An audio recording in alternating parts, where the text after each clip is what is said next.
그럼 토론을 시작하겠습니다. 안녕하십니까. 오늘 방송 공정성 심의제도의 쟁점과 개선 방안 토론에 참석해 주신 여러분께 인사드리겠습니다. 오늘 토론의 진행을 맡은 박성재 오티움 대표입니다. 반갑습니다.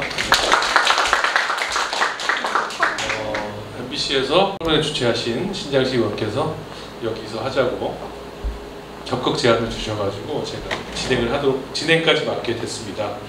오늘 토론 주최해 주신 신장식 의원이 옆에 나와 계시고요. 네. 오늘 또 중요한 주제를 발표해 주실 박성호 방송기자연합 회장님 나오셨습니다. 네, 그리고 오늘 토론에는 두 분이 참여하시는데 심영섭 경희사이버대 미디어 영상 홍보학과 교수님 나오셨습니다. 그리고 미디어오늘의 박재령 기자님 나오셨습니다. 네, 원래 이런 토론회는 이슈가 이슈인 만큼 영망 있고 전문가적인 식견이 있는 교수님 같은 분이 맡아주셔야 되는데, 저는 그냥 전직 언론인이고 뭐 방송사 경영을 했던 사람일 뿐인데 제가 이렇게 진행을 잘 할 수 있을지 모르겠습니다. 그래서 그냥 저는 편안하고 또 이렇게 원활하게 그런 분위기에서 진행이 되도록 애를 써보겠습니다.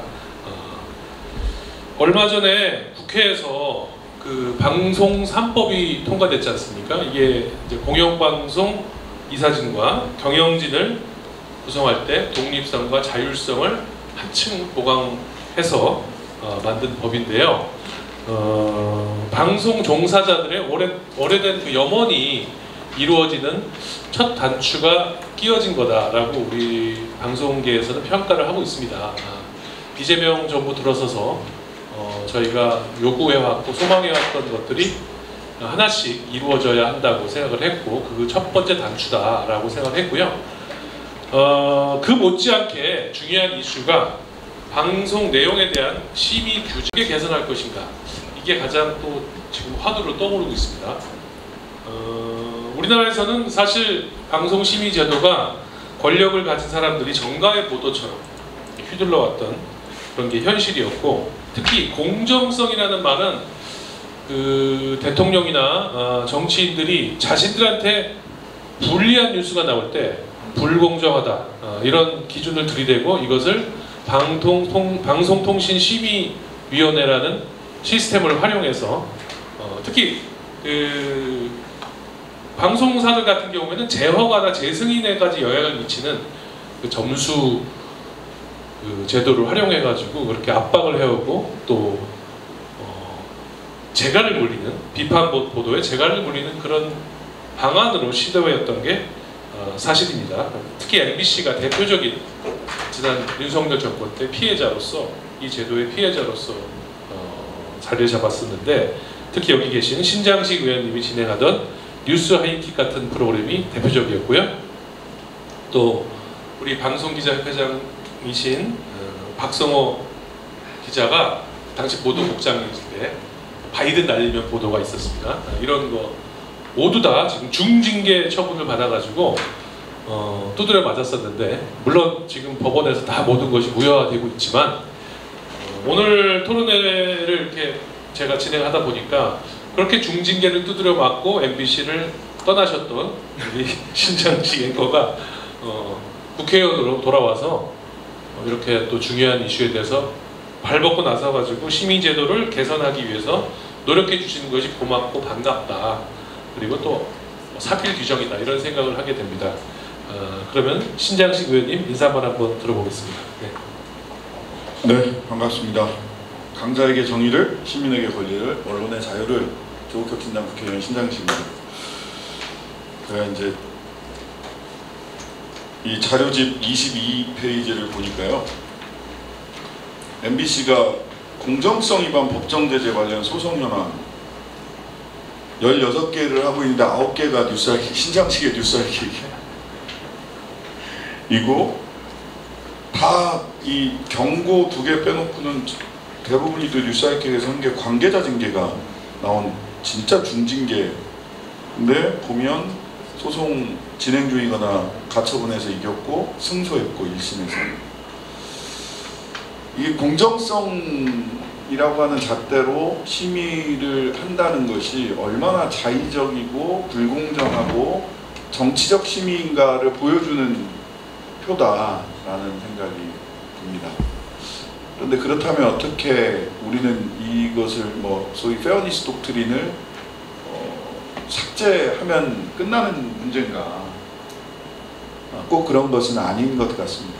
그리고 실제로 이 공정성 심의가 아니라 그러면 이 규제 기관을 규제를 어떤 방식으로 할 거냐?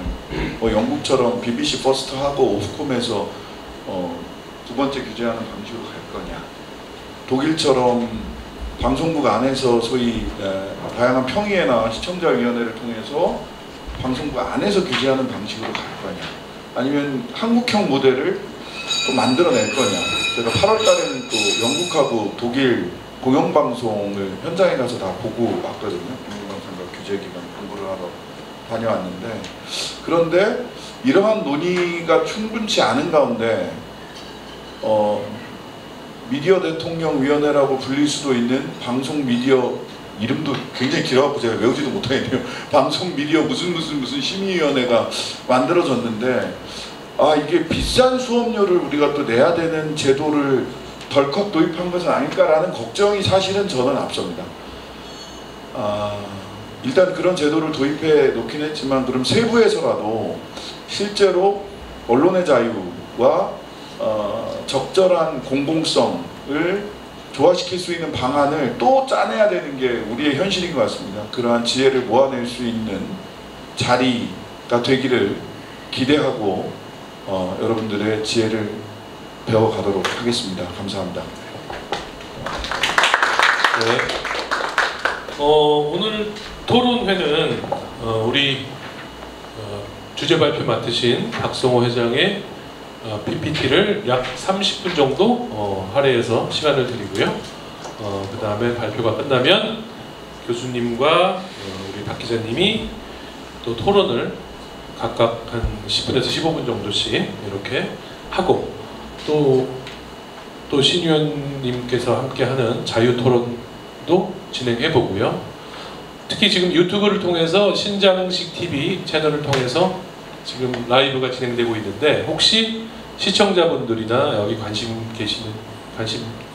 플로어에 계신 분들이 또 질문이나 하실 말씀이 있으면 같이 자유 토론에 임해보는 그런 시간을 갖도록 하겠습니다. 자, 그러면 우리 박성호 회장의 주제 발표를 들어보겠습니다. 저희는 자리를 좀 옮길까요? 하도록 하겠습니다. 안녕하세요. 소개를 받은 방송기자연합 회장 박성호입니다. 먼저 이 문제에 관심 가지시고 이런 자리 마련해 주신 신장식 의원님께 깊은 감사의 말씀 드리고요. 장소를 제공해 주신 오티움에도 감사를 드립니다. 저는 소개받은 것처럼 사실 이제 MBC에서 저도 30년 기자를 해오고 있고, 저의 업무 경험이 이 방심위 심의하고 또 다 직간접 연관이 있었던 일이 있고, 또 제가 박사학위를 받은 것이 공정성 관련이어서 이 문제 어떻게든 좀 연결이 되다 보니까 제가 이런 연구도 맡게 된 것 같습니다.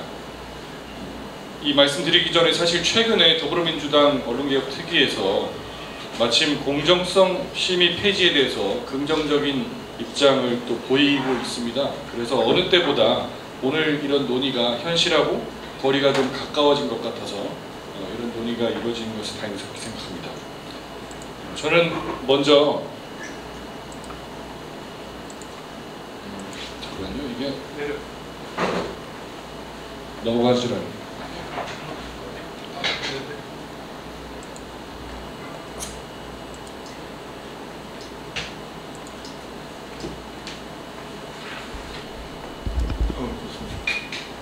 어떤 걸 하시죠?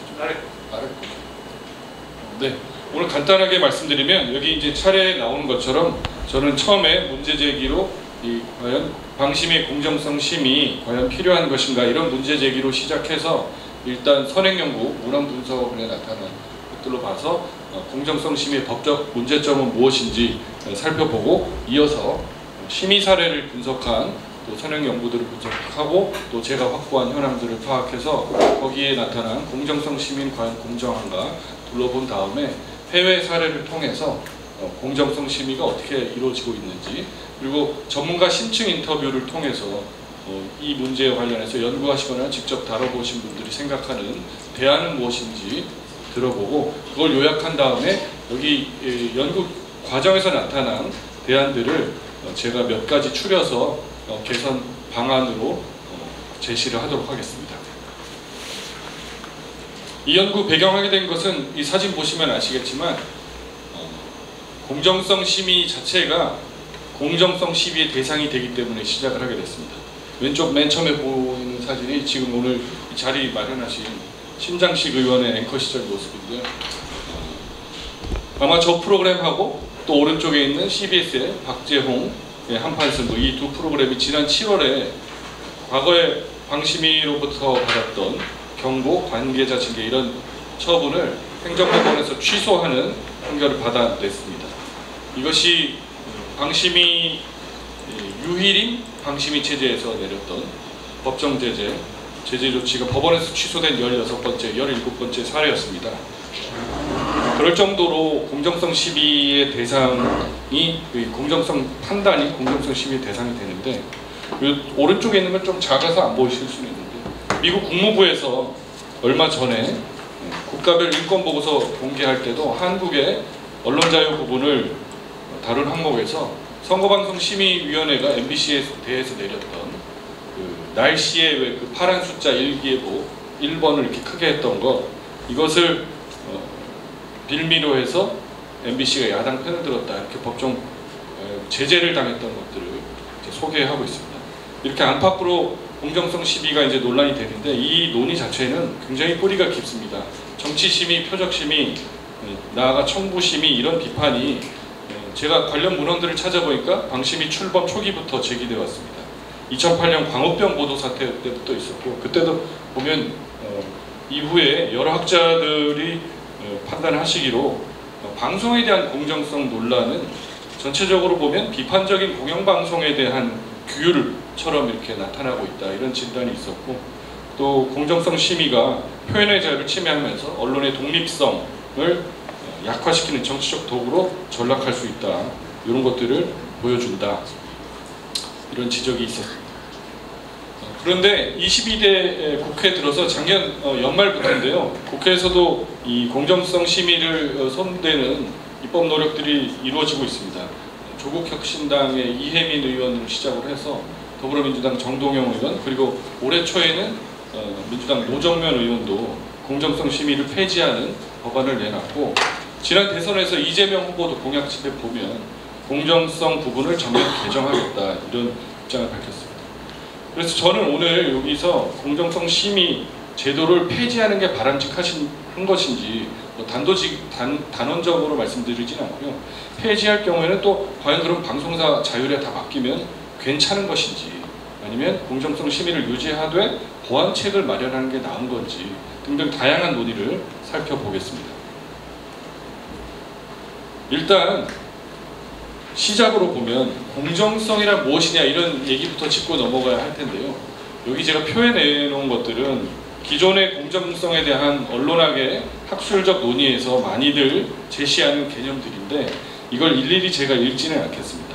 여기 있는 만큼 이거보다 훨씬 많은데 언론학자들 사이에서 쉽게 말하면 합의되지 않고 한마디로 정의되지 않았다 이렇게 요약하는 게 더 맞을 것 같습니다. 학자에 따라서 이게 뭐 균형이다, 중립이다, 불편부당이다, 당파성이다 이런 여러 요소를 논의하는데 그래서 이 개념 자체가 어찌 보면 미완성 상태고 덩어리져 있는 어떤 집단 개념으로 볼 수가 있는데요. 법률적 근거는 뭐 이제 가장 크게는 방송법 제6조의 맨 첫머리에 방송 보도는 공정하고 객관적이어야 한다 이렇게 언급된 것을 시작으로 해서 가장 직접적으로는 방송 심의 규정 제9조의 공정성에 대한 언급들이 이제 등장을 많이 합니다. 자세히 읽지는 않겠지만 저기 보면 일단 눈에 들어온 것은 방송은 공정성과 균형성을 유지해야 하고 또 의견을 균형 있게 반영해야 한다. 그 균형이란 말하고 같이 잘 섞여서 나오고 있습니다. 문제는 이게 이 법적으로 제가 뭐 자세한 조항들을 다 읽어드릴 시간은 안 되지만 법적인 문제가 무엇이 있는가 요거에 대해서 선행연구들을 언론학자나 언론법학자, 법학자들의 논의를 종합을 해보면 한마디로 간단하게 명확하지 않다는 겁니다. 제시된 것이. 그러니까 방송법 6조에도 공정성, 공익성 구분이 잘 안 돼 있고 객관성, 균형성 이런 거랑 혼재돼 있고 또 뭐 나열은 됐는데 그게 법적 근거가 좀 부족하다 이런 지적도 있고 방송 심의 규정 구조에 나오는 공정성 정의도 거기에 하위 개념에 대한 체계적 설명이 없다 이런 지적들이 있고요. 또 이 균형이라는 것이 언급은 되는데 이게 프로그램 단위에서의 균형을 말하는 것인지 전체 편성 차원의 문제인지 양적 균형인지 질적 균형인지 이런 것에 대한 이야기도 잘 되어 있지는 않습니다. 그래서 이것이 모호하고 자의적이고 편향적으로 흐를 수 있다 이런 지적들이 되었고요. 또 하나 지적되는 것은 이 방송법에는 상위법인 방송법에는 이제 공정성 심의 대상으로 보도라고 이렇게 좁혀서 특정을 해놨는데 방송 심의 규정 오히려 하위법에는 보도가 아니라 방송이라고 언급이 돼서 오히려 범위가 더 일반적으로 넓어져서 이것이 심의 범위가 모든 방송으로 확대되는 결과를 초래할 수 있다 이런 지적이 있고 이것이 포괄 유인 금지의 원칙에 위배될 소지가 있다 이런 법학자들의 지적이 있습니다. 그리고 다른 면에서는 이제 법정 제재 문제를 보기도 하는데 이게 심의 결과에 따라서 제허가 평가 점수에 반영이 되기 때문에 이것이 이중 규제고 과잉 규제다 이런 지적도 있고요. 특히 이제 관계자 징계 조항이 있는데 이게 이를테면 민영 방송사한테까지 국가기관이 그 내부의 징계를 직접 요구하는 게 맞는가 타당성 논란이 있다라는 학자들의 지적도 있습니다. 무엇보다도 언론 자유의 면에서 보면 이것이 심의 주체가 행정부 영향력 하에 있는데 국가 지원으로 운영되고 제재 권한까지 갖고 있는 방심위가 이렇게 그 정부 비판 보도도 제재할 수 있게 된다면 이런 구조에서는 실질적 검열에 가깝다 이런 학자들의 평가가 있고요. 이것이 이제 제허가에 반영이 되기 때문에 방송사들이 정부 여당에 유리하거나 또 해롭지 않은 내용 위주로 편성하게 만들기 때문에 사전 검열 효과를 낳는다 이런 이야기도 있습니다. 그리고 뭐 정부 시각이 반영이 안 된 걸 가지고 따지는 것도 어찌 보면은 정부 정책 비판을 위축시킨다 이런 의미에서 이걸 압박하는 것도 표현의 자유에 대한 중대한 침해다 이런 지적이 있습니다. 그리고 이 공정성 심의 기구 방심위에 대한 지금 이제 이름은 바뀌었지만 이전에 방심위에 대한 성격 규정을 보더라도 이것이 사실상 형식상 민간 독립기관이지만 이미 헌법재판소 판단에서 국가행정청이라는 판단이 이미 2011년부터 지속적으로 나오고 하급심에서도 확인이 되고 있습니다. 그래서 대통령이 위촉해서 구성되고 이렇게 재정도 국고에 의존하는 상태고 그리고 재정, 개정 폐지한 규칙이 관보에 실리고 이런 등등의 근거로 하여 이것을 국가행정기관으로 판단한다는 판시가 있고 이것이 이제 이런 의미도 있습니다. 행정기관이 수행한 이런 판단이 사실상 사법부의 판단이 나오기 전에 먼저 나오기 때문에 사법부가 시정할 기회를 갖기 전에 사실상 절대적인 지위를 갖게 된다. 이런 부분도 문제로 지적이 되고 있습니다. 심의 사례를 조금 분석을 했는데요. 이건 뭐 대충 제가 숫자를 많이 읽지는 않겠습니다. 이렇게 표상으로 보면 제가 이제 방심위하고 선거방송심의위원회 자료들 협조를 받아서 지금 여기 나온 것은 2015년부터 10년간 공정성을 적용한 심의 의결 현황을 본 것인데 이렇게 10년치를 보면 사실은 특정한 해를 빼고는 공정성 심의를 하는 비중이 그렇게 많지는 않습니다. 많지는 않고 대체로 뭐 5%도 안 되는 비율을 보이고 있다가 특정 시기 2018년이 좀 높긴 하지만 저기는 제가 분석 결과를 보니까 위원 구성이 좀 늦어져서 그 전년도께 넘어오는 바람에 많아졌다 이런 뭐 해석도 있고, 근래 아시겠지만 윤석열 체제에 와서 2023년, 24년 이때 굉장히 몰려있는 이걸 좀 흐름을 볼 수가 있습니다. 이건 이미 보도가 많이 됐기 때문에 제가 뭐 재차 말씀을 여러 번 드리진 않겠지만, 역대 총선의 공정성 위반으로 법정 제재한 현황을 보면 거의 2008년 이후에 잘 없다가 아시다시피 2024년 22대 총선에서 굉장히 많은 주의 경고 관계자 징계가 쏟아져서, 그리고 뭐 거기에 대부분이 MBC에 집중된 거는 이미 숫자상으로 나타납니다. 전체 26건 중에 MBC가 17건 있고, 그리고 아시다시피 이런 것에 대한 방송사들의 불복이 이어졌고 다 승소를 해서 이런 것들은 위원들이 재량권을 무제한적으로 행사한 권한 남용이다라고 오늘 이제 토론하시는 심영석 교수님도 지적하신 바가 있습니다. 물론 이제 여기 나온 것들이 최근에 또 법원에서 나온 결정이 업데이트된 게 아마 있는데, 이건 제가 작성 시점이 한 달 전이라서 수치상의 차이는 있습니다. 그 심의 사례를 보면 전반적으로 정치 심의이고 자의적 심의였고 표적 편파 심의였다, 이런 분석들이 많습니다.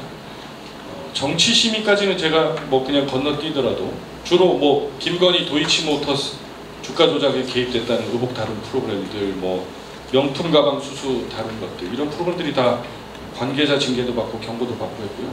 자의적 심의라는 거는 오늘 여기 이제 자리하신 신장식 의원이 뉴스 하이킥 하실 때도 보면 그때 문익환 목사 30주기 기념 문화재의 왕 이재명 대표 피습 사건 수사 결과 다룬 과정에서 진행자가 했던 멘트가 있었는데, 뭐 피의자의 당적을 밝히지 않고 이 피습 사건의 동기를 설명할 수 있는가, 경찰이 이렇게 빨리 수사 결과를 내놓는 게 처음 봤다, 이런 발언을 했는데, 이 발언을 가지고 그때 관계자 징계를 의결했었습니다. 그래서 물론 이제 이런 것들이 법원에 가서 뒤집히긴 했지만, 그러니까 선거 방송이라고 볼 수 없다고 법원은 나중에 판단했지만 막 자의적으로 대상으로 삼아서 하는 그런 심의가 비제했던 것이고요. 표적 편파 심의는 아까 MBC에 몰려있다는 걸로 제가 말씀 대신하도록 하겠습니다. 사법부 판단하고 차이가 많이 있는데, 그냥 핵심만 추려서 말씀드리면, 사법부에서는 정부 비판 보도에 대해서는 공정성 적용을 최소화하는 걸로 흐름이 나타났습니다. 왜냐하면 국민의 생명, 건강 직결되는, 특히 국민 감시 비판 대상이 되는 것은 PD수첩 판결을 예로 들었는데, 이런 사안에서 언론 자유에 대한 제한은 완화돼야 된다, 이런 판시가 있었고, 공정성 잣대를 엄격하게 적용하고 자의성을 배격하는 흐름들이 뚜렷하게 나타났습니다. 특히 언론 자유 보장 부분을 강조를 했는데, 법원에서는 이제 매체나 프로그램 성격에 따라서 공정성 심사 강도도 달라져야 된다, 이런 얘기를 했는데, 거기에 뭐 예를 들면 라디오의 그 CBS 김미화의 여러분, 김현정 뉴스쇼, 이런 프로그램들은 뉴스보다는 해설 논평 기능이 강하기 때문에 기준도 완화해서 적용해야 되고, 생방송 프로그램은 이제 인터뷰를 하다 보면 특성상 즉각적인 반론 제기나 내용 통제가 어려운 점을 감안해야 된다, 이런 식으로 법원은 굉장히 폭넓게 판단을 하고 있습니다. 특히 눈에 띄는 것은 우리 심의와는 달리 양적 균형에만 의존하지 않고 질적 균형, 또 사안에 대한 여러 전반적인 실질적 균형을 추구하라, 이런 판결이 많이 나오고 있습니다.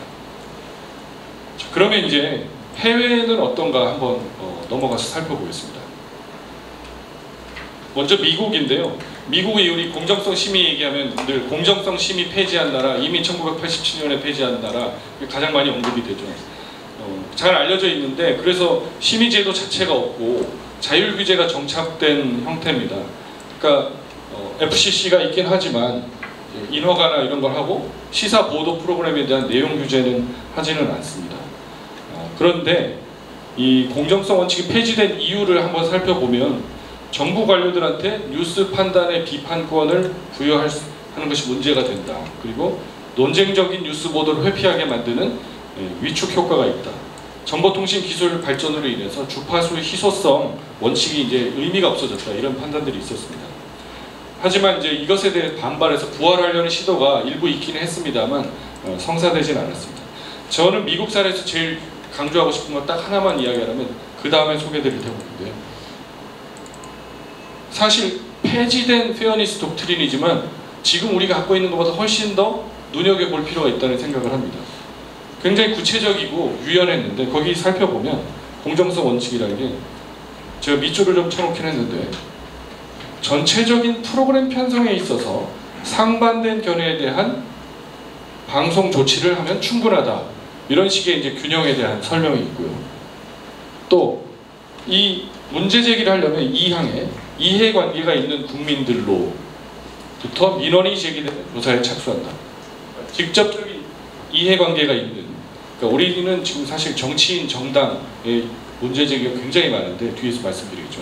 이렇게 좀 명시를 해놓고 밑에 보면 어떤 이슈가 논쟁적이고 공적으로 중요한가는 전적으로 방송 사업자의 합리적 판단에 맡긴다. 그리고 마지막에 상이한 견해를 표명할 수 있는 기회 부여가 합리적이었는가를 결정할 수 있는 수학적 기준은 없다. 이렇게 해서 양적 균형에 대해서는 일단 이것이 기본이 아니라는 걸 명확하게 하고 있습니다. 그래서 우리가 갖고 있는 것보다 훨씬 이런 종합적인 고려가 있었었다. 폐지된 공정성 원칙 자체도. 좀 그 얘기를 좀 하고 싶고요. 영국은 이제 우리의 방통위하고 비슷한 오프컴이 있는데 영국의 사례가 좀 독특합니다.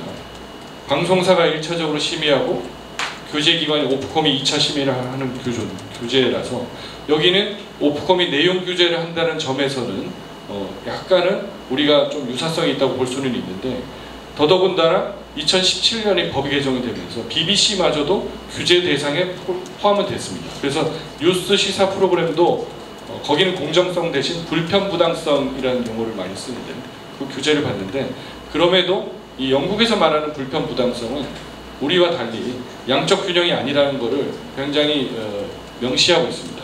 그래서 또 내용을 들어가 보면 방송사의 편집 재량과 표현의 자유를 최대한 존중하는 식으로 되어 있는데요.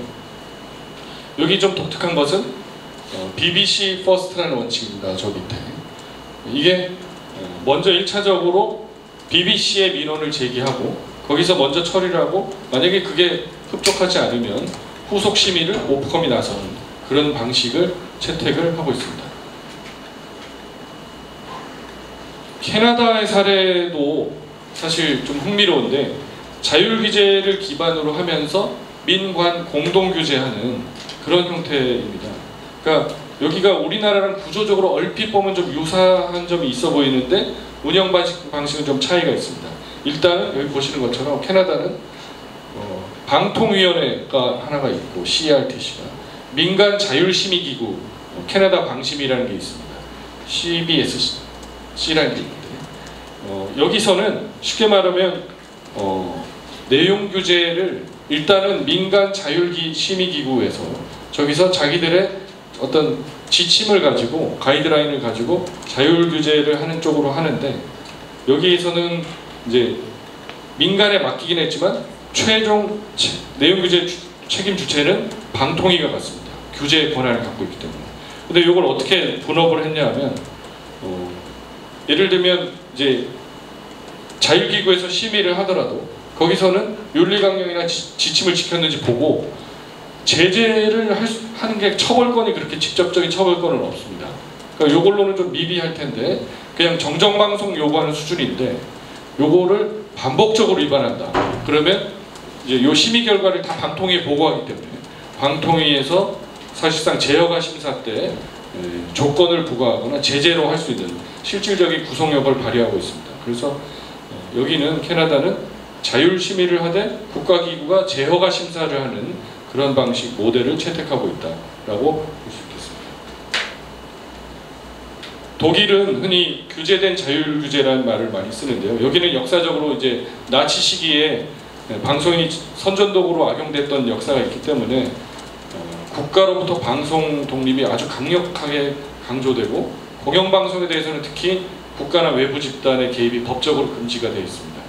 그래서 독일에서는 뭐 이제 예를 들면 방송법으로 프로그램의 기본 원칙을 명시하고 이걸 준수하는지 감시하면서 불만을 접수를 하는데 순수한 의미의 자율규제 기구는 존재하지는 않고요.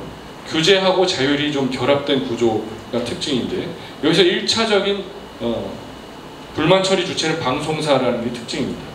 그리고 이게 해결이 되지 않을 때 2차적으로는 이제 공영방송의 경우에는 그 방송사 아래에 있는 방송평의회에서 처리를 하고, 민영방송의 경우에는 그 허가기관인 주미디어청에서 심의를 이제 추가로 하는 방식이어서 이런 2단계로 이루어지고 공영하고 민영의 트랙이 좀 다르다, 이런 특이점을 확인할 수가 있습니다.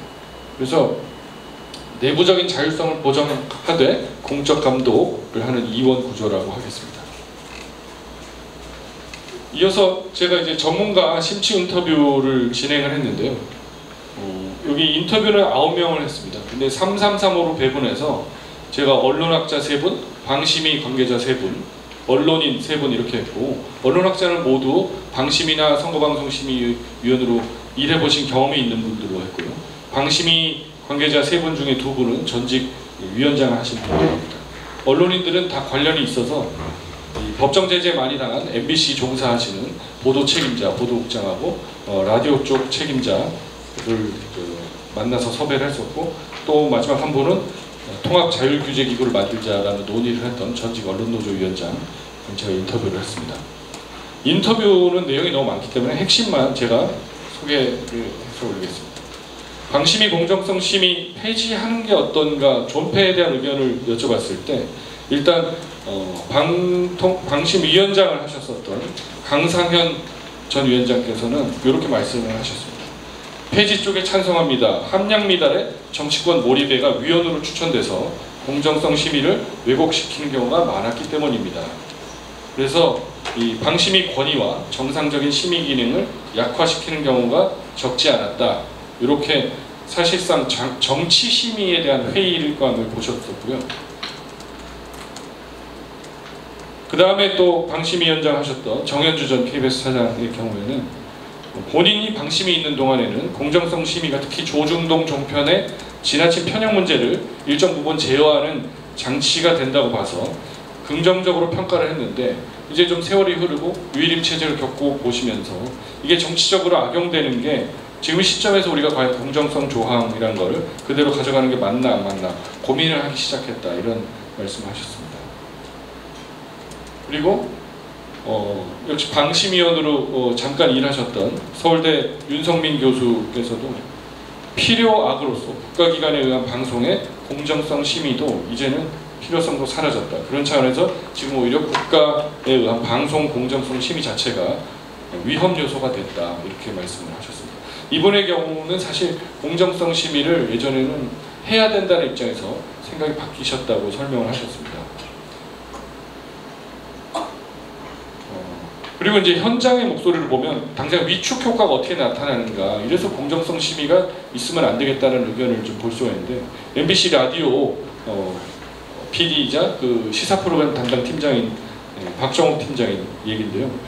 그 관계자 징계를 여러 번 받았습니다. 그러다 보니까 징계가 여러 개 쌓이면 사실 어떤 생각이 드냐 하면, 이거 한꺼번에 모여서 인사위원회가 열리면 나는 해고되겠구나, 진짜로 이런 생각을 했다, 이런 얘기를 했고, 이런 게 자꾸 쌓이다 보면 민감해진다.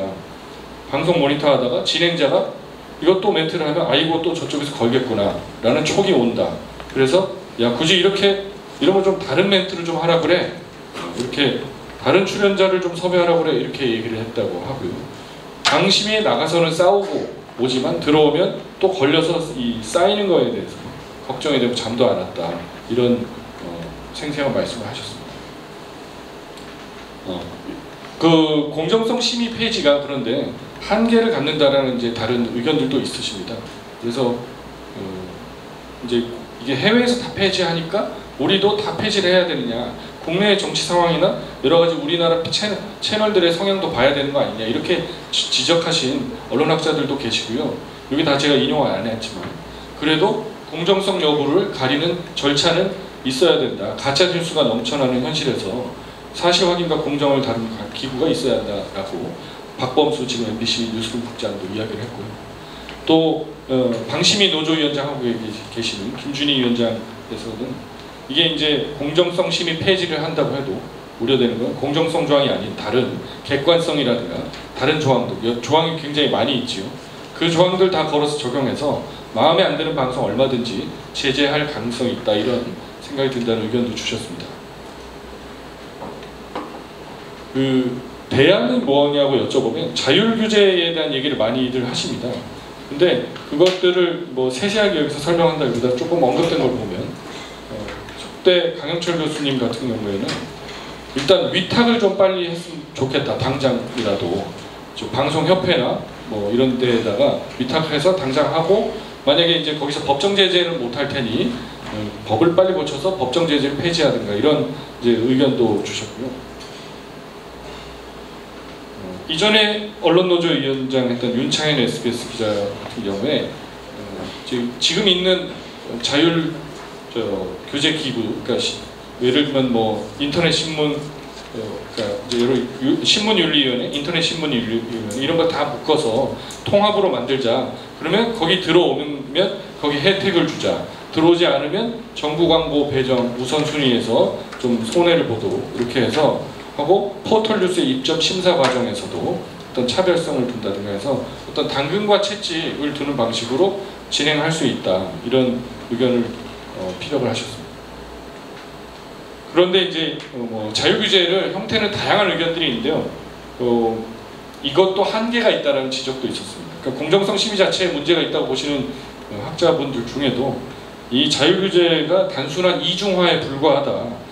그래서 재원과 인력이 불필요하게 투입된다. 이 자율규제 기구를 만드는 것이, 이런 의견 주셨는데, 예를 들면 공정성 심의 폐지하자고 해놓고 불안하니까 자꾸 자율심의기구를 또 만들어서 재원, 운영비, 인력 투입, 뭔가 자꾸 심의하자고 하는데, 심의를 폐지하기로 했으면 폐지하고 아주 심각한 문제가 일어났으면 시청자들이 방송사를 찾아가도록 하자. 그래도 도저히 해결이 안 되면 공적 기구가 투입되는 시스템을 갖추면 되는 것 아니냐, 이런 다른 목소리도 확인할 수가 있었습니다. 심의기구 구성에 대해서는 여러 의견이 있습니다만, 소략하면 정치권 추천을 축소하고 추천 주체를 좀 다양화하자. 그러니까 예를 들면 헌재 모델처럼 입법부 또 행정부, 사법부 333으로 이렇게 나눠서 하자는 의견도 있으셨고요. 이게 좀 도드라지게 계속 강조가 되고 있습니다.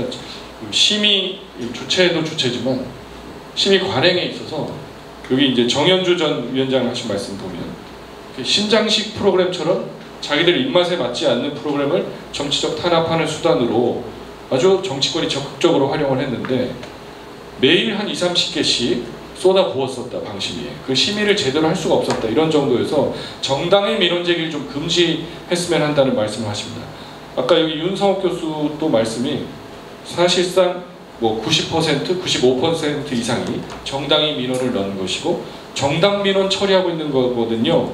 이러니까 이걸 폐지하자는 거죠, 라는 말씀하셨는데, 실제로 정현주 전 방심위원장이 제공하신 자료를 제가 봤는데, 연도별로 정당이 민원 접수한 현황을 보시면 저기 숫자가 2012년에는 해봐야 한 건이었습니다.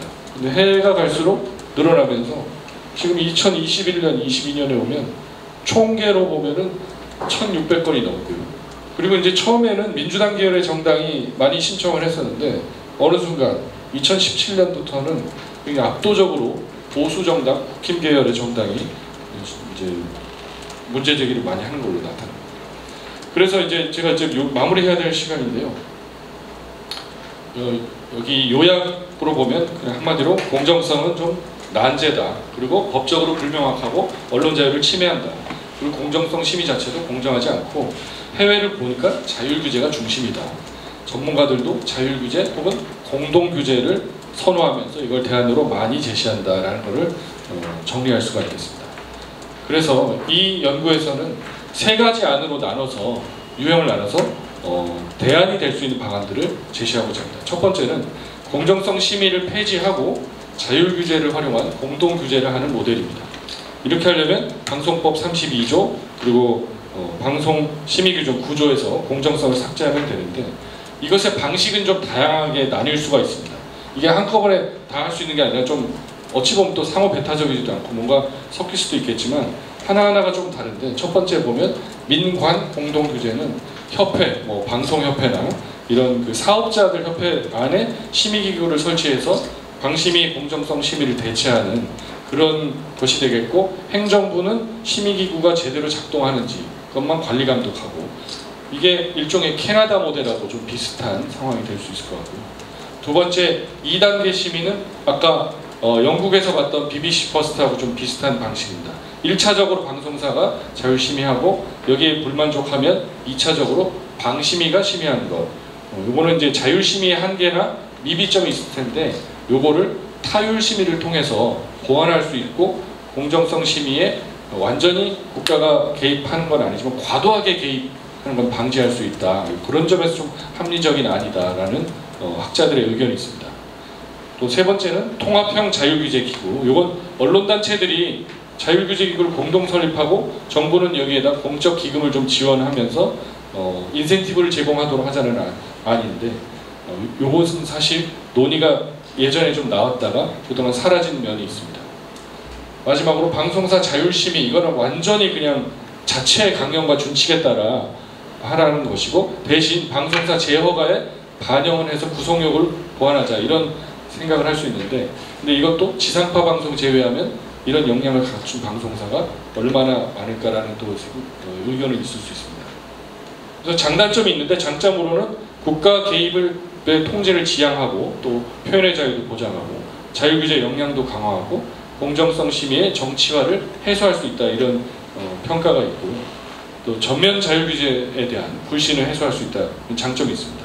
단점으로는 방송사업자, 방송사들, 이 협회, 언론단체 이걸 어떻게 믿느냐, 이런 불신이 크다는 것이 여전하고, 이게 자칫 언론에서 도피수단으로 악용하고 또 규제가 엄격하지 않고 중립적이지 않을 수 있다, 이런 단점도 있습니다. 이 안은 공정성 심의 자체를 축소하되 심의 기준을 다시 좀 가다듬자, 재정립하자는 아닌데요. 요거는 기존 규정에서 예를 들면 방송심의 규정 9조 2항의 균형성 부분에 뭐 질적 균형에 관한 언급을 추가한다든지, 또 하나는 다른 조항에서 아까 말씀드린 하위법인데 그 방송이라고 더 폭넓게 규정된 것을 보도 논평이라고 좀 구체적으로 기술을 한다든지, 또 예를 들면 뭐 정부 정책을 다루는 보도에서 정부 입장을 균형 있게 반영하지 않은 것, 그러니까 쉽게 말하면 정부 비판 보도에서 그런 공정성 위반을 적용하는 것은 제외하자는가, 이런 의견도 있습니다. 아니면 심의 운영을 개선할 수가 있는데, 단일 회차, 단일 프로그램이 아니라 프로그램 전체 맥락을 고려해서 판단한다라고 좀 명문화를 하든지, 이것은 우리나라 법원 판례에서도 끊임없이 지적이 되고 있고, 영국 오프컴 규정에도 나타나고, 미국의 공정성 원칙, 일본의 심의에서도 이 규정 확인이 됩니다. 그리고 정부 비판 보도에 대한 심의를 좀 축소하거나 이런 얘기도 있고요. 이런 것의 장점은 명확성 원칙을 좀 해결할 수가 있고, 사법부 판례, 축적된 판례를 수용해서 이제 소화할 수 있다는 장점이 있고, 좀 공정성 심의 폐지를 한 번에 하는 것보다는 점진적이면서 좀 중간적인 결정이 될 수 있다, 이런 얘기를 듣습니다. 단점으로는 이게 이렇게 한다 하더라도 법조항의 추상적 수준을 탈피하는 데는 한계가 있다, 이런 얘기고요. 끝으로 세 번째 3안은 공정성 심의는 그냥 유지하되 방심위의 구성이나 운영 방식을 개선하는 방안도 생각해 볼 수 있습니다. 첫 번째는 심의위원 추천 시스템을 개선하는 건데, 추천권을 아까 말씀드린 대로 입법행정사법에 동등하게 배분하는 방식이 있을 수 있고, 또는 뭐 국회 비중을 3분의 1로 줄이고 방송협회나 외부 전문기관 추천을 해서 사회 각계각층이 좀 참여하도록 하는 방안도 있을 수 있고, 아니면 선거방송심의위원회 모델을 차용할 수도 있고, 또 아니면 심의위원 구성할 때 특별다수제를 도입해서 여야가 모두 추천하되 그들이 3분의 2 이상 합의한 오케이 하는 사람들로 구성하자, 이런 논의도 개진되고 있습니다. 심의 운영 방식에서는 공정성 심의 의결할 때는 적어도 3분의 2, 그러니까 9인 체제일 때 전제입니다. 특별 다수결로 해서 7인 이상 찬성하는 필요가 있다. 그리고 민원 제기 자격도 아까 나온 것처럼 좀 제한을 두자, 정당을 배제한다든지 아니면 직접적인 이해관계가 있는 국민 이렇게 한다든지 하는 것이고요. 또 아니면 공정성 위반에 대해서 법정 제재를 할 때는 만장일치 의결을 도입하자, 이런 안들도 나오고 있습니다. 이것의 장점은 뭐 기존의 심의 규정 기구 다 그대로 두는 이제 현실적인 방안이 될 수 있고 이 구성 완화만으로도 중립성이나 독립성 논란을 좀 해소할 수 있다는 점, 그리고 심의위원을 다양하게 하면 사회적 수용성을 강화할 수 있고 국가의 검열 논란이나 표현의 자유 침해 논란도 해소할 수 있다, 이런 장점이 있습니다만, 단점은 어찌됐건 국가 주도의 공정성 규범 적용을 유지를 하기 때문에 근본적 개혁은 불가능하다. 개혁은 이렇게 볼 수가 있겠습니다. 이제 마무리하겠습니다. 제가 30분보다 조금 오버하는 것 같은데요. 보신 것처럼 한국은 법률에 불명확한 공정성 개념을 두고서 국가 행정기관이 심의와 제재를 독점하는 형태로 구조를 유지해 왔습니다. 이것을 어떤 형태로든 재검토해야 할 시점으로 판단이 되고요. 언론 자유 보장을 전제로 하면서 자율 규제와 공적 책임의 균형을 어떻게 설계할지 좀 진지한 논의가 필요해 보입니다. 특히 윤석열 정부 출범 이후에 MBC 등 특정 방송사가 반복적으로 공정성 위반 사유로 법정 제재를 받은 사례를 보면 이거는 사실 그동안 오래전부터 언론학자, 법학자, 언론인들이 제기했던 제도적인 결함, 구조적 문제 이런 것들을 그대로 방치한 결과라고 해도 지나치지 않다, 이런 생각을 해봤습니다. 저의 발제를 여기서 마치겠습니다. 감사합니다.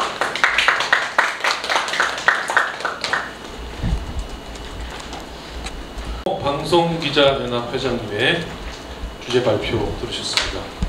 우리 박 회장님이 언론학 박사인데다가 지금 또 고려대에서 미디어 관련 전임 겸임 교수로 지금 강의를 하고 계신데, 그 전문가이자 이 학자임을 명쾌하게 보여준 그런 주제 발표가 아닌가.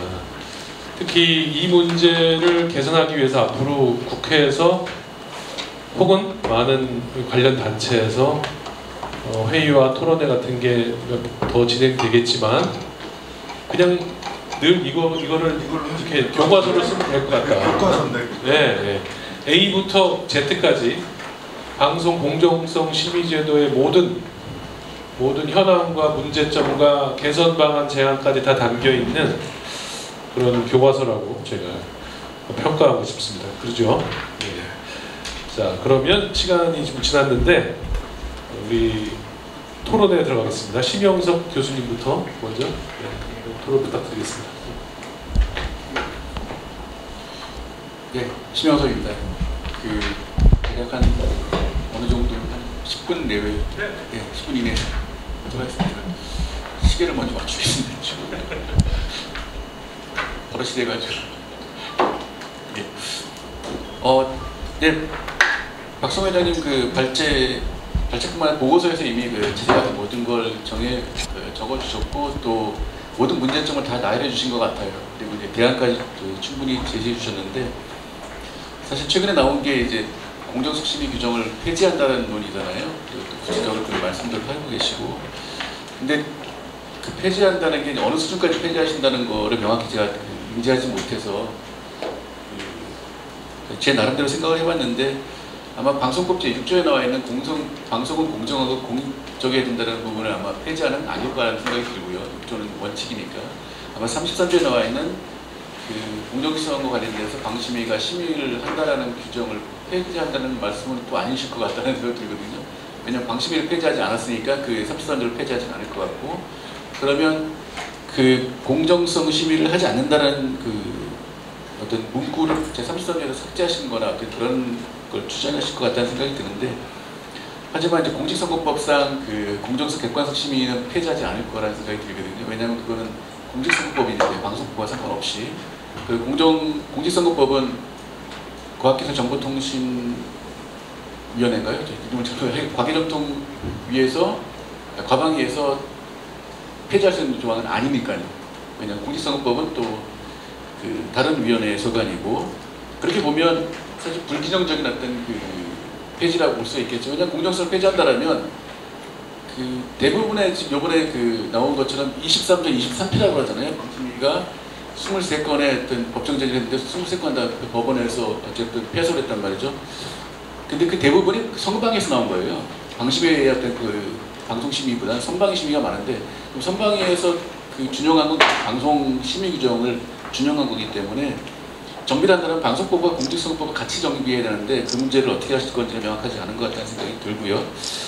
그럼 결국 그 자율규제가 저도 답이라고 생각하는데 박성호 회장님 말씀하신 것처럼 저는 이제 첫 번째 안이 맞지 않을까 생각이 듭니다.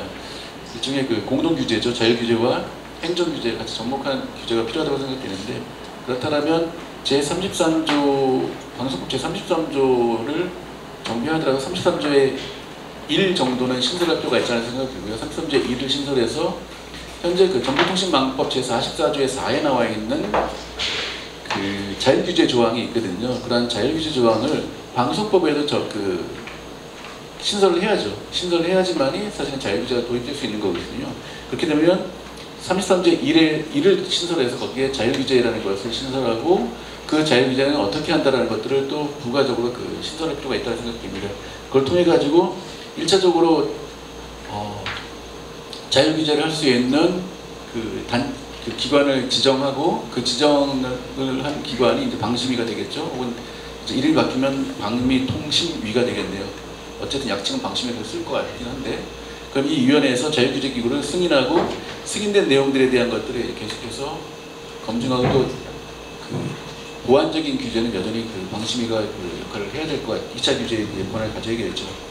근데 이제 자율규제를 도입하게 되면 가장 큰 문제는 권한의 위임이에요. 권한을 어디까지 자율규제에 위임할 것인가의 문제인데 그 위임되는 권한의 정도를 명확하게 하지 않으면 사실 자율규제 기구가 아까 그 몇몇 그 인터뷰해 주신 선생님들의 그 지적처럼 옥상옥이 될 수 있는 거죠. 이중적인 규제가 될 수 있거든요.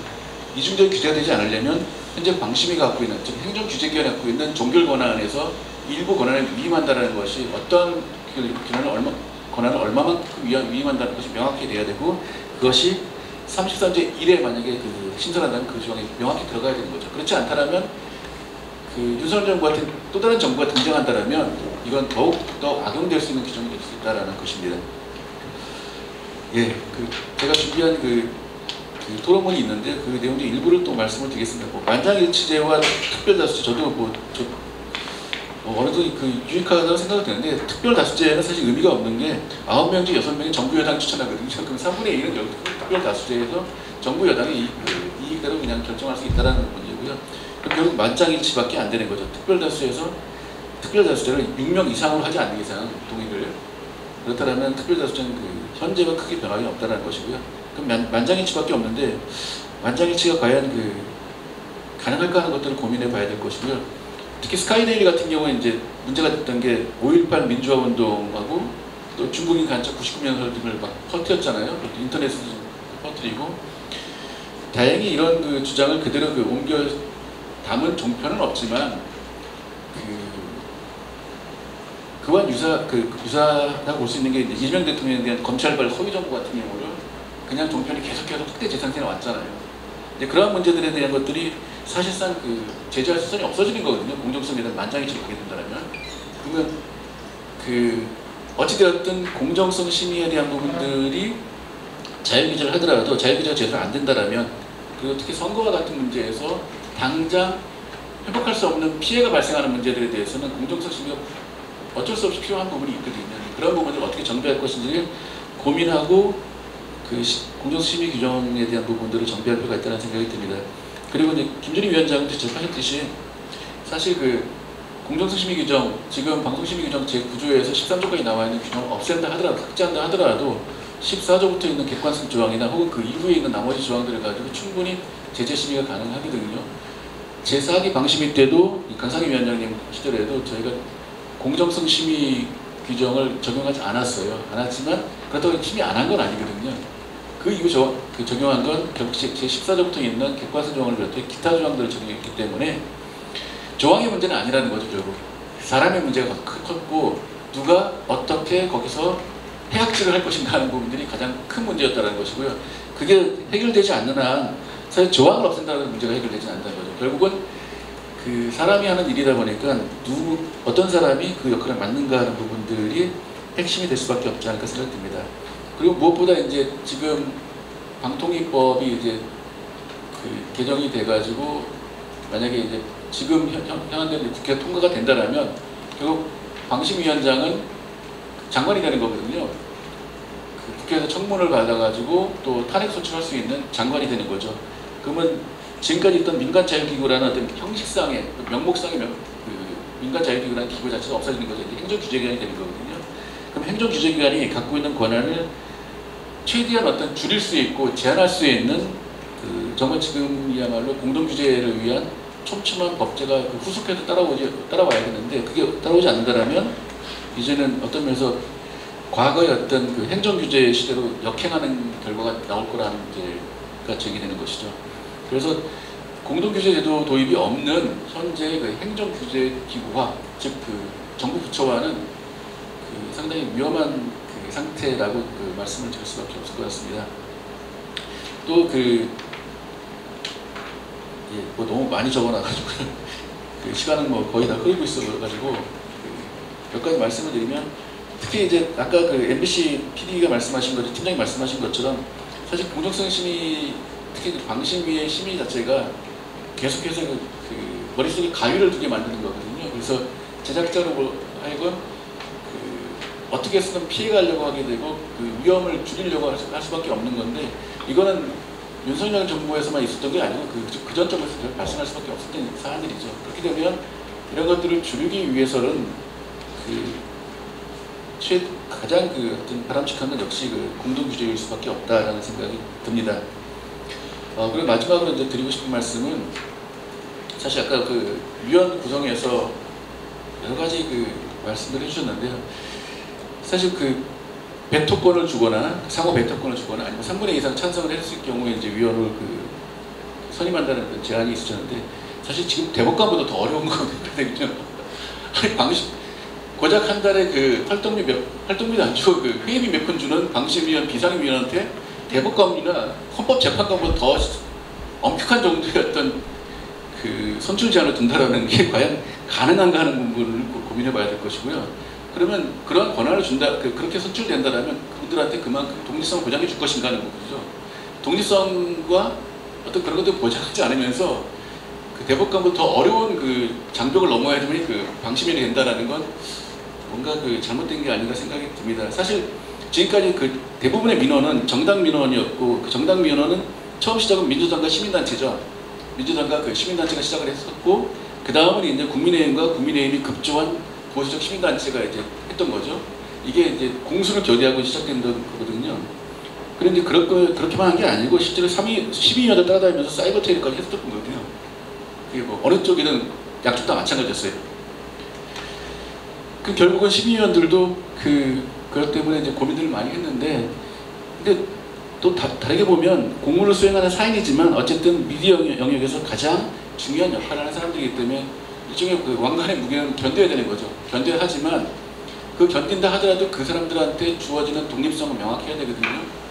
근데 독립성에 대한 부분들이 사실 명확하지가 않아요. 명확하지 않고 오히려 정치적인 어떤 후견, 그리고 어떤 본인을 추천해준 세력에 대한 로부터 자유로울 수 없는 그런 어떤 문제가 있는 것이죠. 그래서 조금이라도 다른 몫을 낸다면 언제든지 그만두게 만들려고 하는, 혹은 그만두게 만드는 그런 정치적인 어떤 풍토에서는 사실상 이게 현재로서는 방심위에서 공정성 심의라는 것 자체는 제도를 개선하지 않는 한 나아질 수 있는 가능성이 없다라는 그런 생각이 듭니다. 일단 여기까지 하겠습니다. 고맙습니다.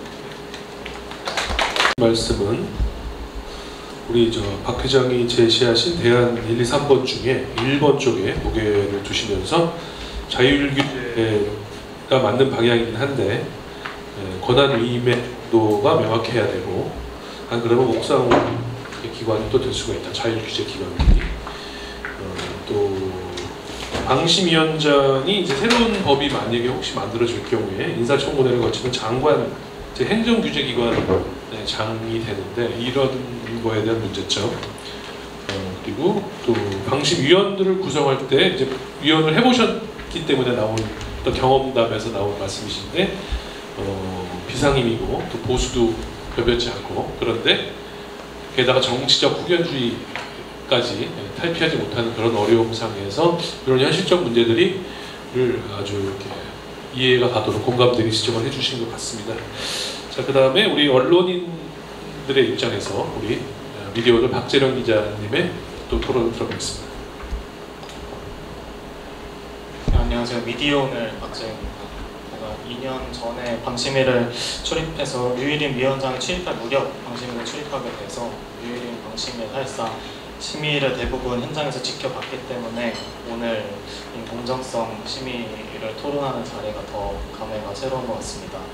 저도 결론부터 말씀드리면 심영석 교수님하고 약간 비슷한 입장인데 이게 조항 지금 민주당 가방위에서 공정성 심의를 폐지하겠다고 이제 어쨌든 한 거를 전제한다고 생각을 하면은 그것만으로 충분할까라는 생각이 들어서 본질은 결국 사람의 문제가 아닐까라는 생각이 저도 들어서 왜 그렇게 생각을 했는지 현장에서 느낀 거를 토대로 말씀을 드리려고 합니다. 본격적인 거 얘기하기 전에 먼저 사례를 말씀드리겠습니다. 김건희 명순백 수수 의혹을 다룬 MBC 방송을 심의할 때 심의위원이 한 발언이 하나 있습니다. 그때 위원은 김 여사 사례는 이런 얘기다. 어떤 사람이 돌아가신 아버님과 아주 가깝다는 등 인연을 얘기하면서 선물을 가져간다. 가정주부 입장에선 그런 얘기를 순수하게 자신을 위하러 왔다고 받아들이기 쉽다. 아버지 인연 때문에 거절하기 민망해 받은 것을 놓고 아주머니가 청탁성 뇌물을 받았다고 떠드는 것이다. 이게 실제 심의 현장에서 했던 말이고요. 또 하나 말씀드리면 MBC가 총선 보도, 국민의힘 사천 논란을 다룬 보도를 심의할 때 나온 표현입니다. 국민의힘 공천에 사천 논란을 붙이는 건 팩트가 아니다.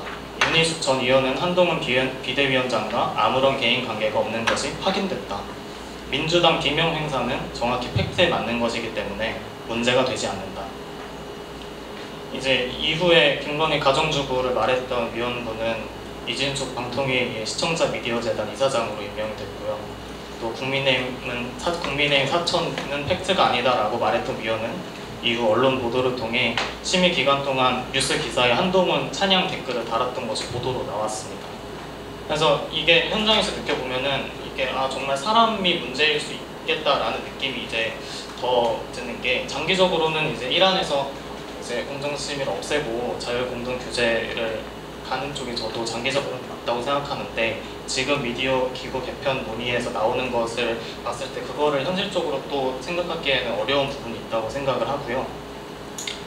그래서 이제 최현석 교수님께서도 말씀해 주셨듯 공정성 조항을 없애더라도 명예훼손, 객관성, 권리침해 이런 모호한 조항이 여전히 심의에 남아 있어서 이제 방송사를 징계하려고 마음을 먹은 사람들은 어떻게 해서든 징계할 수 있겠다 이런 생각이 여전히 들고요.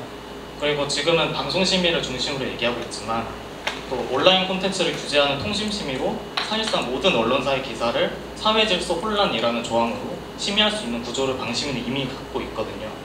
그래서 이제 신문도 다 온라인으로 기사가 유통이 되니까 맘먹으면 사실 어떤 기사든지 할 수 있는 거죠. 그래서 윤석열 정부 때 뉴스타파 김만배 신앙인 독재록을 통신심의에서 사회질서 혼란으로 제재하려다가 이제 반발이 너무 거세니까 내부 직원들 반발도 있고 해서 서울시로 법률 위반 검토를 넘긴 적이 있습니다. 이때도 법률적인 근거가 없다고 뉴스타파를 심의한 게 법률적인 근거가 없다고 말이 나왔는데 당시 이제 심의원분들은 개의치 않았죠. 그래서 이제 그런 우려가 계속 여전히 있고요. 그래서 이제 이 안에서 말씀하셨던 것처럼 공정성 심의가 축소되고 심의 기준 재정립이 된다고 하더라도 여전히 여지가 있는 한 정치심의 문제가 반복될 수 있다는 우려가 듭니다. 그리고 이제 방송사 입장에서는 나중에 이제 제재가 취소된다고 하더라도 방심위에 자꾸 언급되고 불려 나오는 것 자체가 위축을 부리기 때문에 또 이제 심의 현장에서 제재가 이뤄지면 언론 보도도 바로 나오잖아요. 이제 그런 것 자체가 다 부담이라고 얘기하고 있기 때문에 그 언론 위축 우려는 계속 될 수 있다고 생각을 합니다. 그리고 이제 현장에서 또 왜 사람이 문제냐고 느낀 거를 더 말씀드리면 이게 방심위가 제대로 뭘 하는지 모르는 상태에서 심의위원으로 오는 분들이 실제 계시고 행정지도 법정제도 차이도 이제 와서 아시는 분들도 계셨고요. 이제 신 교수님처럼 당연히 전문가 분도 계시지만 보수 정당 추천으로 오시는 분들은 정치의 생각을 가지고 계신 분들이 많았고 또 이제 뭐 뜬금없는 이름이 들린다 하면은 그분이 뭐 어디랑 누구랑 친하다더라 이런 소문도 돕니다. 이게 정치권이 방심위를 생각하는 현실이고요. 그리고 이제 그런 말씀도 합니다. 이제 류일임 위원장이 취임했을 때 그때 이제 류일임 위원장이랑 같이 정부 여당 추천위원으로 여권으로 계셨던 위원분들은 문재인 정부에서 임명됐던 사람들이거든요. 그 사람들이 또 문재인 정부 때는 직원들과 그렇게 척도 지지 않았고 그렇게 정치적으로 심의하지 않았다고 합니다. 근데 이제 정부가 바뀌고 이제 뭐 어떤 정부의 입김이 들어오니까 이제 얼굴이 변하면서 이제 그렇게 방송사를 징계하는 제재를 하기 시작한 거죠. 그래서 그런 위원들에게 이제 개인적인 인간적인 서운함을 느낀다고 하는 직원도 계시더라고요. 그럴 정도로 방심위가 정치적 후견주의의 대상에 있고, 그리고 이제 심 교수님께서 말씀하셨는데 사실 이게 방심위에서 제재를 한다고 하는데 대부분의 이제 저희가 아는 유명한 제재들은 다 선방위에서 이루어졌습니다. 네, 선방위는 방심위가 설치 운영하는 기구지만 공직선거법에 근거하고 있고, 공직선거법에 공정한 방송이 명시되어 있는 이상 이제 방송법에서 공정성을 없앤다고 하더라도 이제 선방위는 계속 꾸릴 수 있는 거죠. 선방위에 대해서 좀 더 말씀드리면 이게 방송계, 학계, 언론계, 시민사회계를 방심위가 추천 단체를 선정할 수 있습니다. 이렇게 하면 4개인데 여기에 이제 방심위가 자체적인 추천 몫을 또 가지고 있어서 그러면 5개가 되죠. 그러면은 9명 중에 5인이라서 선방위 의결을 주도할 수 있습니다. 방심위가. 그래서 이제 공정성 심의가 없다고 하더라도 저기 방심위가 정치적 후견주의에 그대로 남아 있다면 이제 선방위를 정치적인 위원회로 또 다시 구성할 수 있는 겁니다. 그래서 이제 2023년에 TBS가 공정성 심의에 대해서 위원분을 심판 제청을 할 때 그때는 방송법에 있는 공정성과 공직선거법에 있는 공정성을 다 위헌이라고 이제 걸었습니다. 근데 그때는 저기 TBS가 이 지도부가 바뀌고 하면서 끝까지 그 신청이 이어지진 않았는데요. 근데 공직선거법에 있는 공정성을 없애는 거는 교수님께서도 말씀하셨지만 거방이 대상이 아닐 수도 있고 또 인터넷 선거보드 심의위원회 이런 데서 현재 또 공정성 규제를 하고 있거든요. 다른 보도에 대해서 방송이 아닌. 그래서 그것도 참 쉽지 않은 문제입니다. 선방위만 없애는 게. 그래서 그리고 또 이제 선방위 문제를 하나 더 말씀드리면 이제 방심위는 민원 적체로 심의까지 1년이 걸릴 수가 있는데 선방위는 이제 선거 기간이 정해져 있기 때문에 안건이 들어오는 대로 이제 방송사를 빠르게 제재를 할 수 있어서 어쨌든 뭐 정치권이 정말 비판 보도를 억제하려고 한다 하면은 선방위가 더 이제 효과적인 수단이 될 수 있는 거고요. 그리고 이제 선방위에서 선거 방송이 아닌 방송까지 심의한다고 해서 논란이 일었었는데 이때도 당연히 이제 선방위는 선거 방송만 심의해야 한다는 규정이 있습니다. 근데 이제 그때 오신 분들은 그거를 신경 쓰지 않고 이제 일반적인 방송도 다 선거에 영향을 미친다는 식으로 이제 제재를 했던 거고 이후에 취소된 거기 때문에 규정은 어떻게 있어도 이거를 다 자의적으로 해석하는 거는 이제 똑같이 반복될 수 있다는 거고요. 그래서 이제 결론적으로 공정성 심의를 폐지하거나 이제 공정성 조항에 대해서 법정 제재를 못하게 하거나 의결 종족수를 다르게 하는 것 이런 건 다 이제 필요하고 정당한 일이라고 생각하는데 현실적으로 자율규제까지 이어지지 못한다고 한다면 이 정치적 후견주의를 해소하지 않는다면 문제는 똑같이 언제든 다시 반복될 수 있습니다. 그리고 이제 현재 발의된 법안을 보면은 이제 이윤기 의원님이 발의하신 내용이 이제 현재 정치권 추천 몫으로만 이루어져 있는 거에다가 이제 대법원장 추천 2명을 추가하신 거죠. 정치권 추천 7명, 대통령 2명, 정당 4명, 국회의장 1명으로 두고 여기에 대법원장 추천 2명을 추가한 안입니다. 그리고 거기에 이제 방심위원 자격 요건도 이제 정보통신 서비스 관련 분야에서 15년 이상 일하거나 대학 등에서 부교수 이상직에 있었던 사람이 추천될 수 있도록 하신 안인데 이제 현재 본회의 통과를 앞두고 있는 방송미디어통신위원회 설치법에는 이제 이러한 내용은 없고요. 그래서 이외에도 뭐 대통령 추천권 3명을 아예 없애야 된다고 하시거나 이제 뭐 여야가 5대4로 추천해야 하는 안을 만들어야 된다고 하시는 분도 계시고요. 또 뭐 방심위원 이해충돌 규정을 촘촘하게 해서 이제 이를 위반할 시 언제든 해촉할 수 있게 하는 안도 이제 과거에서 저희가 기사를 쓰면서 나온 적이 있습니다. 이제 위원 추천 구조 문제를 넘어서 또 하나 말씀드리고 싶은 건 이제 대통령이 방심위원 추천을 방심위원 위촉 해촉권을 가지고 있는데 이거를 그대로 두는 것이 맞냐 하는 의문도 들거든요. 왜냐하면 이제 윤석열 대통령 때 대통령이 방심위원 해촉 위촉권을 가지고 있기 때문에 정윤주 위원장님을 포함해서 이제 야권 추천 방심위원들만 이제 5명 연속 해촉을 했었거든요. 사유는 이제 어떻게 만들 수 있겠죠. 그때 해촉하면서 이제 다시 야권이 다시 추천한 보궐위원을 임명을 안 하는 식으로 이제 방심위를 운영을 했습니다. 이제 그때 그렇게 해서 이제 류일임 위원장이 그때 민원사주 뭐 이런 논란이 불거졌을 때 아예 그거에 대해서 반대 목소리가 안 나오게 하는 효과가 있었고요. 그래서 윤석열 정부 방심위 때는 야권 추천위원이 0명이었던 때가 다수였고 실제로 지금도 이제 윤석열 추천위원 2분만 계시고 야권 추천위원이 안 계십니다. 그래서 대통령이 자의적으로 방심위에 영향을 미칠 수 없도록 이제 위원 추천이 되면 국회에서 추천을 하면 그대로 임명이 되는 것도 고려해 볼 수 있을 것 같습니다. 여기까지. 네, 우리 박재룡 기자의 그 보면 상당히 현실적인 얘기들이 많았습니다. 그러니까 공정성 심의 조항을 폐지하는 것도 당연히 가야 할 방향이지만 사람의 문제가 굉장히 크다. 이제 오랫동안 이걸 취재하면서 지켜보아온 결과인 것 같아요. 기자들만이 할 수 있는 지적이죠. 그래서 위원들을 정당히 추천하는 제도 기본적인 문제점들, 그리고 공정성 조항이 없어지더라도 사회 질서 혼란 같은 기준이 또 등장할 수 있다. 이미 그런 것들이 이렇게 다른 기구에서는 이렇게 효과를 발휘하고 있고, 그 다음에 또 야권 위원을 대통령이 해촉하고 재임명을 하지 않음으로써 우리 그 유일임 체제에서 계속됐던 그런 불공정 심의가 선거방송 심의 위주로 계속 진행된 것들, 이런 문제점을 지적하시면서 상당히 고개가 끄덕거려지고 수긍이 가는 그런 얘기였습니다. 이런 것들이 새로운 법안에 어떻게 반영될 수 있을지 저도 좀 상당히 궁금하고 관심이 갑니다. 우리 박성호 회장님 간단하게 또 코멘트 해주시고 토론을 이어가도록 하겠습니다. 네. 두 분 토론자분들 말씀 잘 들었습니다. 그리고 제 어차피 연구가 이렇게 그 여백과 빈 공간을 놔둬야 선생님들이 또 좋은 말씀 하실 수 있을 거라 생각하는데 굉장히 여백이 컸던 것 같습니다. 특히 그 두 분 공통적으로 사람의 문제 말씀하셨는데 전적으로 공감하고요.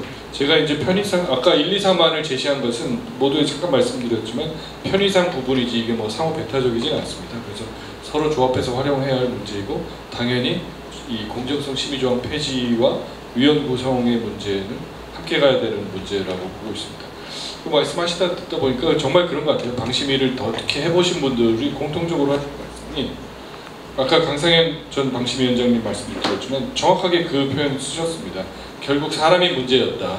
내가 3년 방심위 3년을 경험해본 느낀 나름의 대안은 결국 위원 구성을 바꾸는 것이고 정치권의 영향력을 줄이는 것이다. 이런 말씀을 하신 바도 있고, 심지어 뭐 여기 인용하지 않았지만 이런 의견도 주신 분이 있습니다. 그 심의위원 하셨던 아까 경기대 윤성호 교수님도 심의위원 활동한 다음에 일정 기간 취업 제한을 해야 될 것 같다는 의견도 주셨어요. 그 정도로 너무 심했다. 왜냐하면 거의 방심위에 오는 사람들 중 대부분 어떤 사람들은 국회의원 하고 싶거나 무슨 다른 자리를 하고 싶어서 온 것이고, 실제로 이제 거기 있다가 나중에 다른 기관의 장으로 간 분들도 있죠. 그래서 이런 보훈 인사와 또 연관이 되기 때문에 그런 부분도 생각이 됐고요. 또 지금 그러나 이제 박재룡 기자님 말씀 들어보면 이 공정성 심의, 아까 그리고 김준희 위원장님도 말씀하셨지만 이제 공정성 조항 하나 없앤다고 해서 다 해결이 되지는 않을 것 같다. 그러니까 일종의 풍선 효과처럼 이거 누르면 다 객관성이나 다른 데로 몰려갈 이런 우려도 사실은 없지는 않습니다. 그런데 지금 이제 저도 사실 제한이 공정성 조항에만 국한해서 봐왔고 다른 이 여타 조항 많지요. 그걸 일일이 쫓아가서 제가 다 논증하기는 어려웠는데 일단 그물코를 최대한 줄여야 되겠다. 공정성 조항만이라도 없애고, 그러면 아마 사실 객관성으로도 많이 다른 것들이 있죠. 그러나 이제 거기에 해당되느냐 안 되느냐가 또 사회적 논쟁이 될 테니 공정성 조항 부분은 그래도 좀 집중해서 논의를 이어갔으면 한다는 생각이 들었습니다. 네, 사람의 문제 동의하지만 그래도 공정성 조항을 없애는 것은 큰 흐름이라고 저도 생각이 됩니다.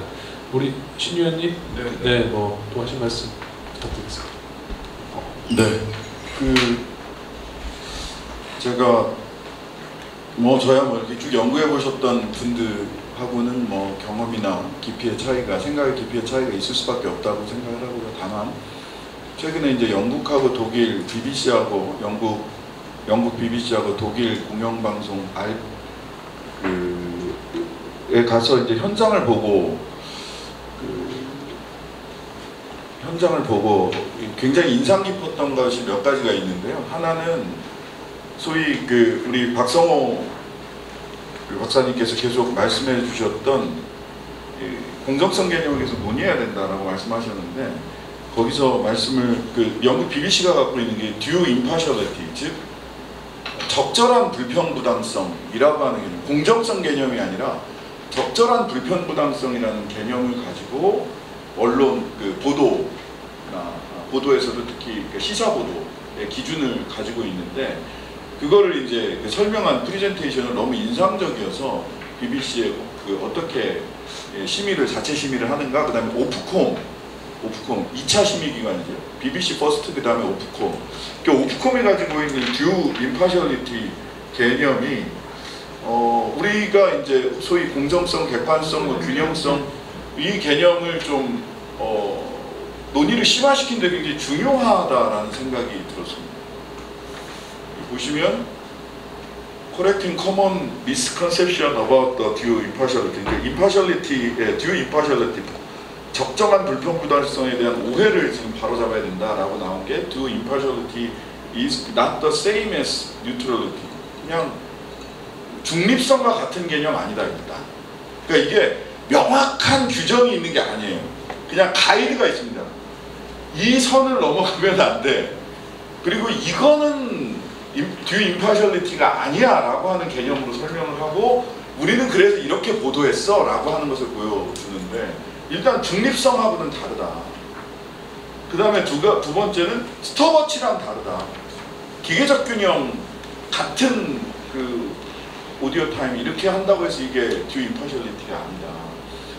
나 밸런스, 그냥 균형, 양쪽에 시소에다 올려놓고 균형 잡는 것도 아니다. 그 다음에 force equivalence, 동일성 같은 이런 것도 아니다. 맥락에 따라서 이거를 더 많이 보도할 수도 있고 중요도에 따라서 저쪽을 더 많이 보도할 수도 있다 라고 이야기를 하면서 BBC에서 있었던 얘기를 하는데, 거기는 방송 진행자가 국회의원도 방송 진행하더라고요. 다만 그 국회의원이 due impartiality를 그 선을 넘느냐 안 넘느냐가 중요한 거지, 국민의힘 의원이 방송 진행을 하든 조국혁신당에 제가 방송 진행을 하든 그것 자체는 그런 기계적 균형 같은 건 아무 문제가 안 된다는 해요. 그리고 지난번 다른 토론에서 우리 박성호 교수님이 이제 쭉 보여주셨는데, 정당과 관련된 선거 때나 이럴 때 이 방송 보도를 할 때 일단 꼭지 자체가 길 수밖에 없는 게, 어떤 정책이 현장에 어떤 영향을 미치느냐, 그 다음에 그래서 각 당의 입장은 뭐냐, 그래서 각 당의 입장에 대한 유권자의 자기 평가는 어떻게 되느냐 라고 해서, 우리나라처럼 그냥 각 정당의 입장 그래서 대립했습니다, 갈등이 계속될 것으로 보입니다가 아니라 그 정책의 수혜자, 당사자, 그리고 그 정책이나 의견의 대립을 바라보는